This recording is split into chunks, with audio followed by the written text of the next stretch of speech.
இயேசு கிறிஸ்துவின் அன்பு.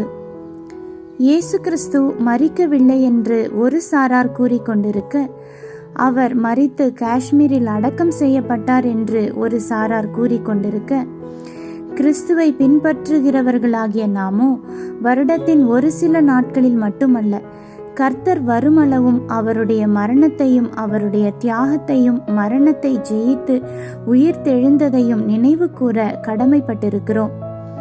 கிறிஸ்து இந்த உலகத்தில் பிறந்தது உண்மை, வாழ்ந்தது உண்மை, 3.5 வருடங்கள் ஊழியம் செய்தது உண்மை, அநேக பாடுகள் பட்டு சிலுவையில் மரித்ததும் உண்மை.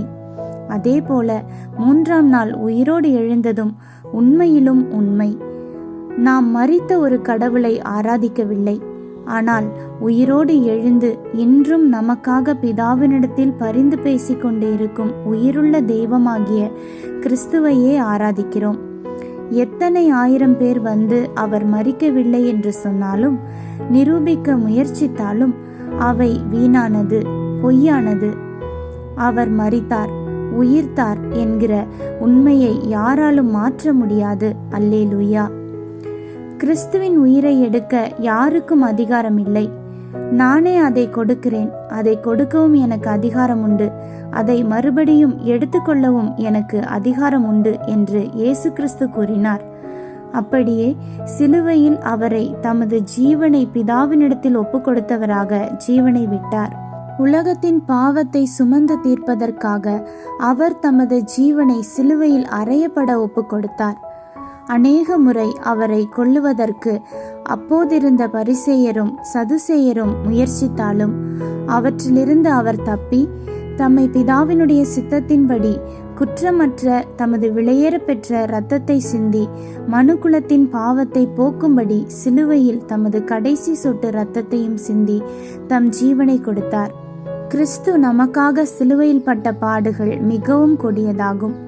மற்றவர்களால் தூஷிக்கப்பட்டு துப்பப்பட்டு சவுக்கால் அடிக்கப்பட்டு கோர சிலுவையை சுமந்து கொண்டு கொல்கதா மலையின் மேல் ஏறினவராக தள்ளாடி நடந்து சென்ற இந்த உலகத்தை படைத்த சிருஷ்டிப்பின் நாயகர் தம் ஜீவனையே நமக்காக கொடுத்தபடியினால் அன்பு என்ன என்பதை விளங்க பண்ணினார். நாம் ஒவ்வொரு முறை பரிசுத்த பந்தியில் பங்கெடுக்கும் போதும் அவருடைய மரணத்தை நினைவு கூறுகிறோம். அவரை நினைவு கூறும்படி கர்த்தர் கட்டளையிட்ட காரியம் இதுவே. ஆகவே பரிசுத்த பந்தியில் பங்கு பெறும் ஒவ்வொரு முறையும் அவருடைய மரணத்தை நாம் நினைவு கூற வேண்டியது முக்கியமாகும்.